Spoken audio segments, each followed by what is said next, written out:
இறைவனை நோக்கி மன்றாடுவோம். என்னை அல்லாமல் உங்களாலே ஒன்று செய்து கொள்ள முடியாது என்று சொல்லி போன எங்கள் இறைமகனார் கர்த்தராகிய இயேசு கிறிஸ்துவே, இந்த வேளையிலும் கூட உம்முடைய சகாயத்தை நாடினவர்களாக நாங்கள் வந்திருக்கிறோம் ஐயா. நீர் எங்கள் வாழ்க்கையை பக்குவப்படுத்த வேண்டுமாய் நாங்கள் மன்றாடுகிறோம். இதை நாங்கள் கேட்டு மகிழ, இதை நாங்கள் பாடி மகிழ, இதை சிந்தித்து இன்புற, எல்லாவற்றுக்கும் மேலாக கேட்டவைகளை நாங்கள் கடைபிடித்து ஒழுக, உமக்கு பிரியம் உண்டாக வாழ எங்களுக்கு அனுக்கிரகம் செய்யும். இயேசுவின் மூலம் பிதாவே, ஆமென்.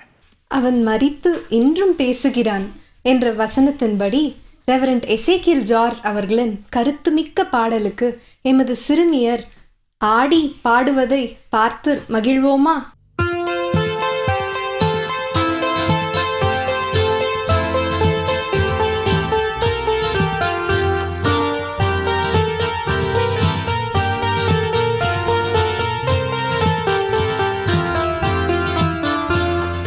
நன்றி சொல்ல நாவை எனக்கு தாருமே, நல்ல இயேசு சுவாமி என் நாவில் வாருமே. நன்றி சொல்ல நாவை எனக்கு தாருமே, நல்ல இயேசு சுவாமி என் நாவில் வாருமே. நன்றியோடு வாழும் வாழ்வை தாருமே, நன்றியோடு வாழும் வாழ்வை தாருமே. நல்ல இயேசு சுவாமி என் வாழ்வில் வாருமே, நல்ல இயேசு சுவாமி என் வாழ்வில் வாருமே. நன்றி சொல்ல நாவை எனக்கு தாருமே, நல்ல இயேசு சுவாமி என் நாவில் வாருமே.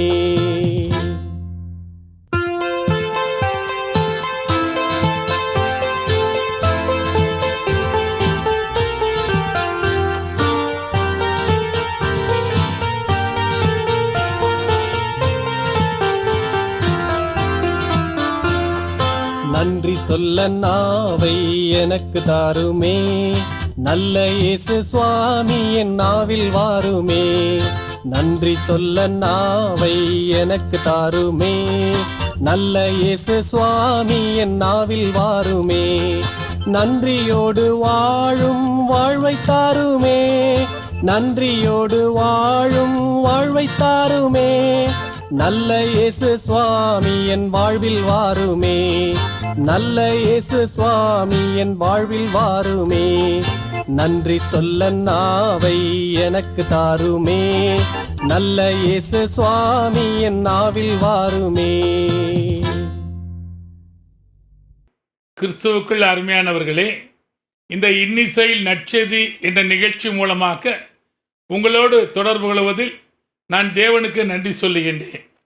நன்றி சொல்ல நாவை எனக்கு தாருமே என்று சொல்லி மிக அழகாக சிறு பிள்ளைகள் ஆடி தேவனை மகிமைப்படுத்தினார்கள். இன்றைய நாளிலே நன்றி என்ற வார்த்தைக்கு இன்றைக்கு இடமே இல்லை. நன்றி என்று சொல்லக்கூடியவர்கள் இந்த நாட்களிலே குறைந்து கொண்டே போகிறார்கள். ஆனால் நன்றி சொல்லும் நாவு நமக்கு வேண்டும் என்று சொல்லி தேவன் விரும்புகிறார்.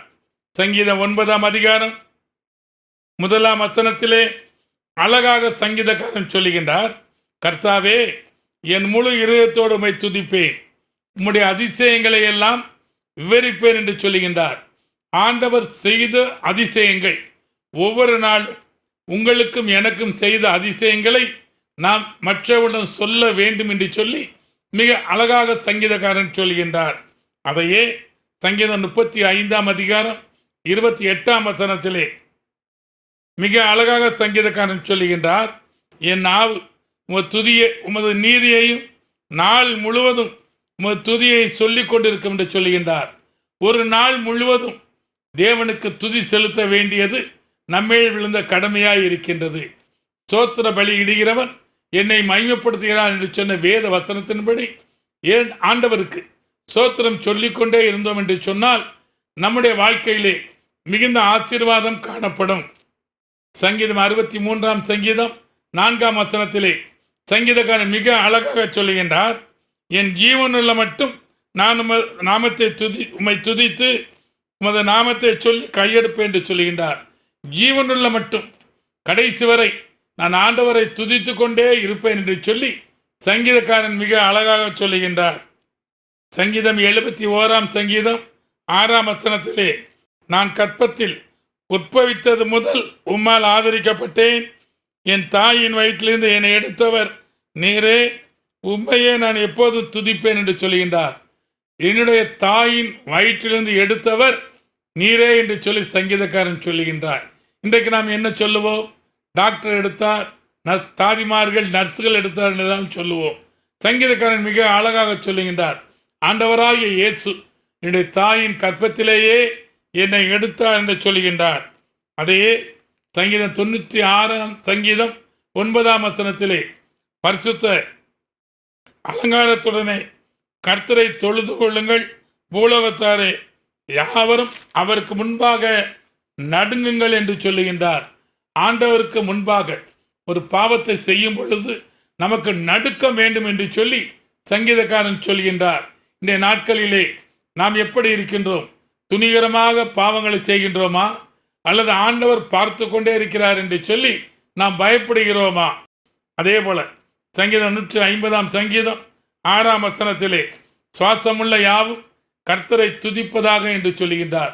சுவாசமுள்ள யாவும் அதிகாலை வேளையிலே பார்த்தீர்கள் என்று சொன்னால் குருவிகள் அழகாக தேவனை துதிக்கின்றது.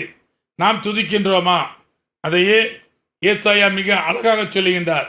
43 அதிகாரம் 21 வசனத்திலே, இந்த ஜனத்தை எனக்கென்று ஏற்படுத்தினேன், இவர்கள் என் துதியை சொல்லி வருவார்கள் என்று சொல்லுகின்றார். ஆண்டவர் செய்த நன்மைகளை, அவர் செய்த இரக்கங்களை நாம் மற்றவர்கள் மேல் சொல்ல வேண்டியது நம்மேல் விழுந்த கடமையாக இருக்கின்றது.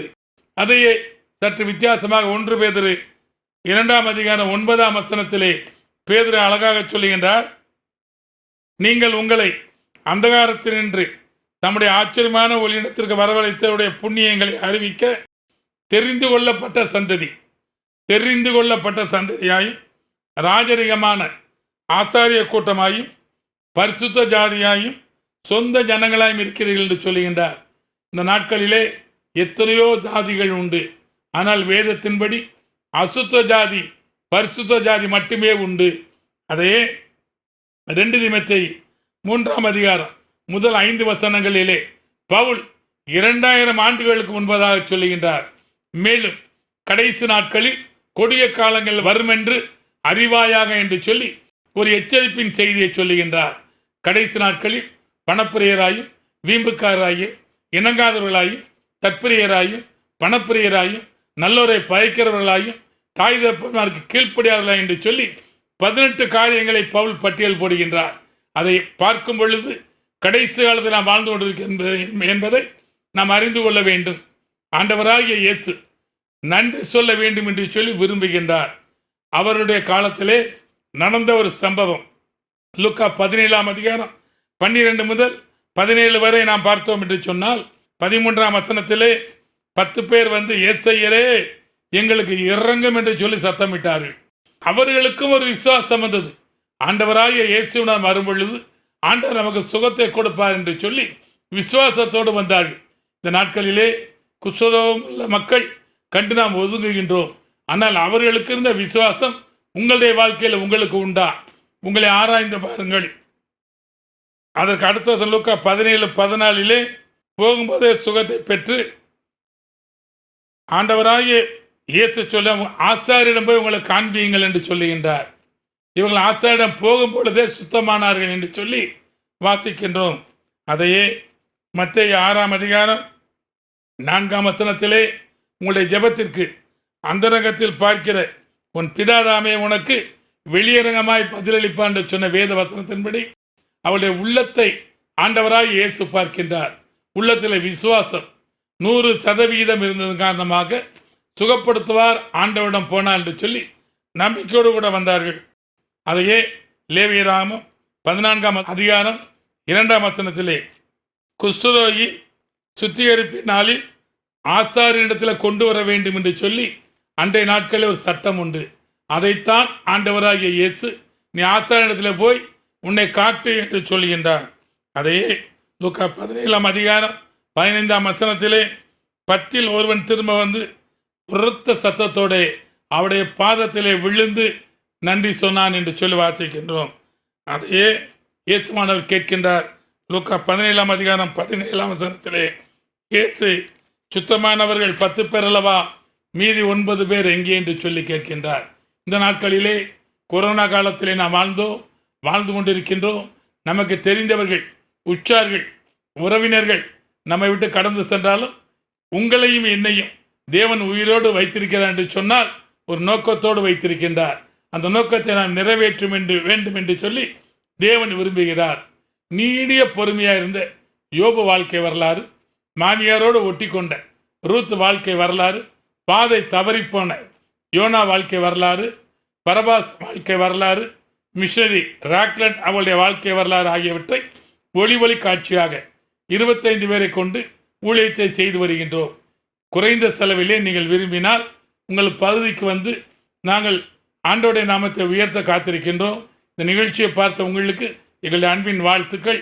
தொடர்ந்து நல்ல ஒரு ஜெபத்தை கேட்டுட்டு அப்புறம் அழைக்கும்படியாக கேட்டுக்கொள்கிறோம். இந்த நிகழ்ச்சி மூலமாக ஆசீர்வாதம் பெற்றோர், சுகம் பெற்றோர் அநேகர். நீங்கள் மீண்டுமாய் நல்ல ஜெபத்தை கேட்டு ஆசீர்வாதத்தை பெற்றுக்கொள்ளுங்கள். நன்றி.